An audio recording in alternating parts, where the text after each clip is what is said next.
this very day, Vande Mataram, which is India's national song, first appeared in Bankim Chandra Chattopadhyay's literary journal, translating to Mother, I Bow to Thee.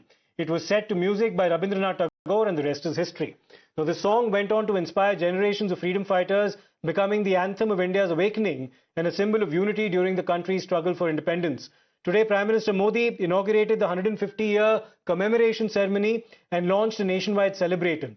Now, the event also featured the release of commemorative stamps and coins, making a truly historic moment of pride. Prime Minister Modi described the national song as a mantra, a dream, a resolution, and an energy that continues to inspire generations of Indians. Prime Minister also called out the partition mindset of the Congress government under Nehru and criticized them of breaking and dividing Vande Mataram. He also stressed on the fact that every citizen of our country must know what part of our national song was removed and ask the reasons why. Listen in to what the Prime Minister said. Vande Mataram से जुड़ा एक और विषय है जिसकी चर्चा करना उतना ही आवश्यक है। आजादी की लड़ाई में वंदे मातरम की भावना ने पूरे राष्ट्र को प्रकाशित किया था, लेकिन दुर्भाग्य से 1937 में वंदे मातरम के महत्वपूर्ण पदों को उसकी आत्मा के एक हिस्से को अलग कर दिया गया था। वंदे मातरम को तोड़ दिया गया था, उसके टुकड़े किए गए थे।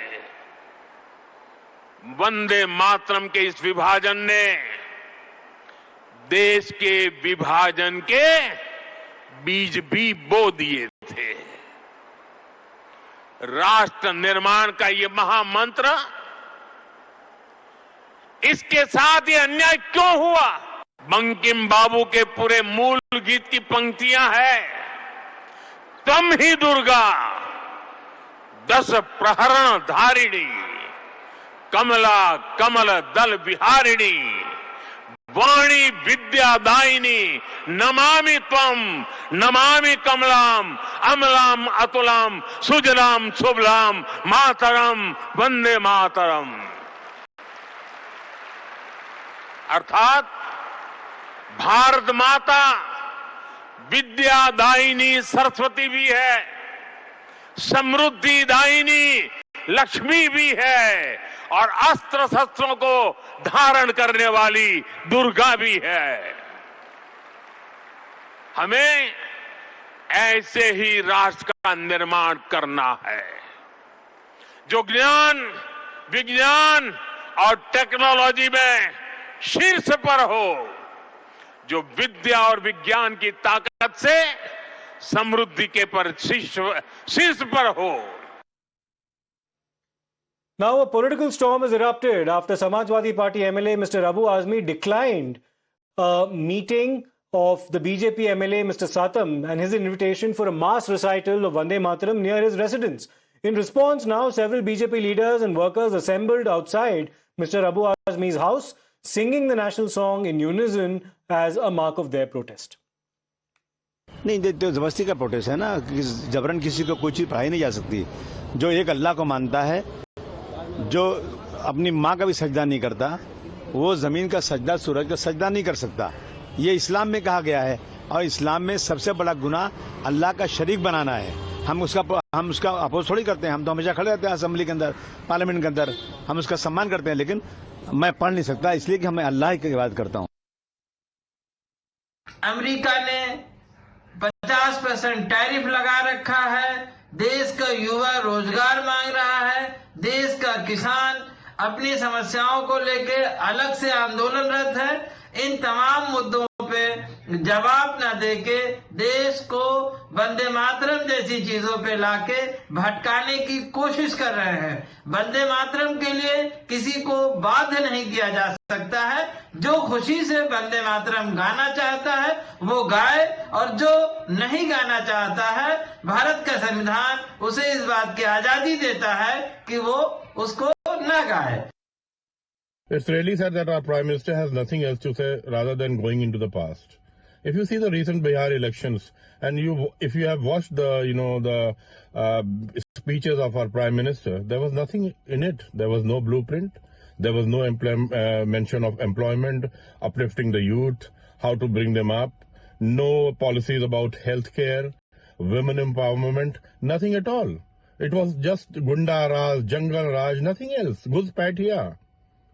The Bharatiya Janata Party has sadly lost the agenda. Now, on the other hand, when our colleague on the ground spoke to people about how they feel about this momentous day, they say that we are proud to do so. Take a look at the reactions of the people that he spoke to.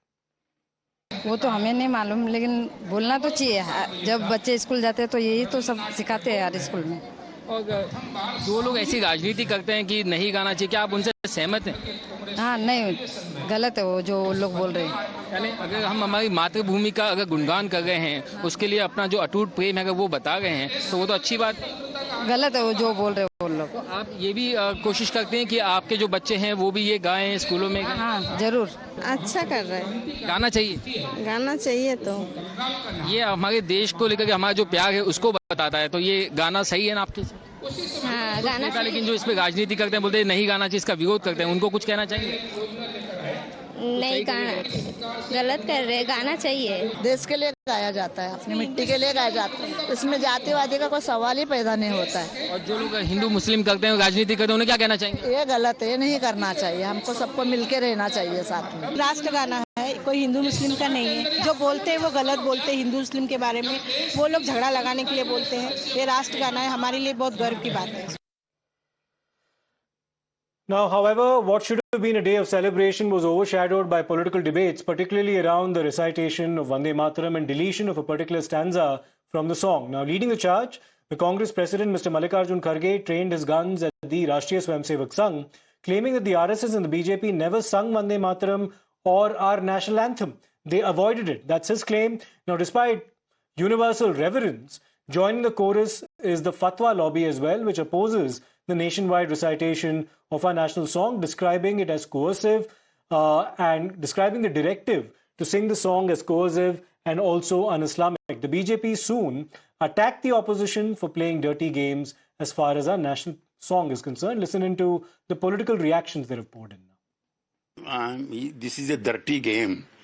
Vande Mataram is a national anthem.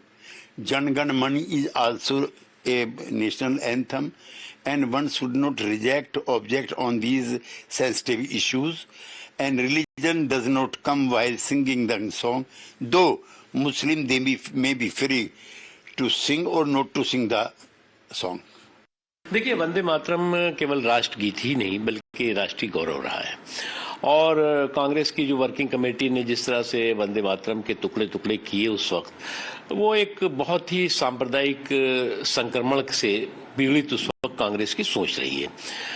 और आज भी जो लोग जो है वंदे मातरम से जो है वो कह रहे हैं कि साहब हमारा ईमान जो है वो खतरे में पड़ जाएगा अगर हम वंदे मातरम गाएंगे, तो उससे बड़ा कोई बेईमान नहीं है। ये केवल राष्ट्रगीत ही नहीं बल्कि राष्ट्रीय गौरव है। वंदे मातरम क्या है, इस्लामिक है क्या अन इस्लामिक है, इसका कंसेप्ट है ही कोई नहीं है। वंदे मातरम राष्ट्रीय गीत है, भारतीयता का प्रतीक है, राष्ट्रीयता का प्रतीक है। It has to be sung by every Indian जो स्कूल में जाएगा, और मैं तो ऐसा मानता हूं इसको सख्ती से भी लागू करना चाहिए। ये मुझे लगता है कि मीरवाइज उमर फारूक अभी भी 5 अगस्त 2019 के पिछले फ्रेम में घूम रहे हैं। वो ये भी कहते हैं कि आरएसएस की जो आइडियोलॉजी है वो मुस्लिम मेजॉरिटी स्टेट में थोपी जा रही है। ऐसा नहीं है, मुस्लिम मेजॉरिटी स्टेट वाली बात ही कोई नहीं है।